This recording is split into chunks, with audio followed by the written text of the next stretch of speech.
აბსოლუტურად დარწმუნებული ვარ იმაში, რომ სერიოზული მხარდაჭერა გვაქვს საჭარაში და დარწმუნებული ვარ იმაშიც, რომ ამ არჩევნებს აუცილებლად მოვიგებთ. განცხადა დღეს ნინო ბურჯანაძემ ბათუმში ყოფნისას. პარტია დემოკრატიული მოძრაობა ერთიანი საქართველოსთვის ლიდერმა დღეს განახლებული რეგიონული ოფისი გახსნა. ნინო ბურჯანაძემ თანაპარტიელებთან საომალო გეგმებზეც ისაუბრა. მისი განცხადებით, მათთვის მთავარი ქვეყანაში სამართლიანობის აღდგენა და დემოკრატიული ფასეულობებია. დღევანდელ შეხვედრაზე პარტიის ლიდერმა განაცხადა, რომ მთავარი პროკურორის არჩილ კბილაშვილის გადაწყვეტილებით უკმაყოფილოა. ნინო ბურჯანაძემ ასევე რუსეთ-საქართველოს ურთიერთობაზე, საგარეო პოლიტიკის პრობლემებსა და მიხეილ სააკაშვილის გუნდის საბოლოო ჩამოცილებაზე ისაუბრა. შეხვედრის დეტალებზე უფრო ვრცლად მაცნეს მთავარ გამოშვებაში ვისაუბრებთ.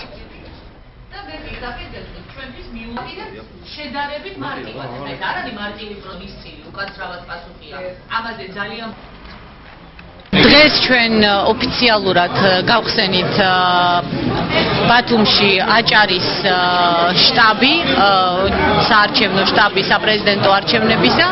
ძალიან მნიშვნელოვანია ჩემთვის, რომ დღეს მე ავხედავ ძალიან სერიოზულ ადამიანებს, რომელთაც ბათუმში და აჭარაში ნამდვილად ეთქმით სიტყვა, ადამიანებს, რომლებიც არასოდეს არ ეგუებოდნენ უსამართლობას და ყოველთვის იბრძოდნენ იმისათვის, რომ ჩვენი ქვეყანა უკეთესი და ღირსეული და დემოკრატიული იყოს.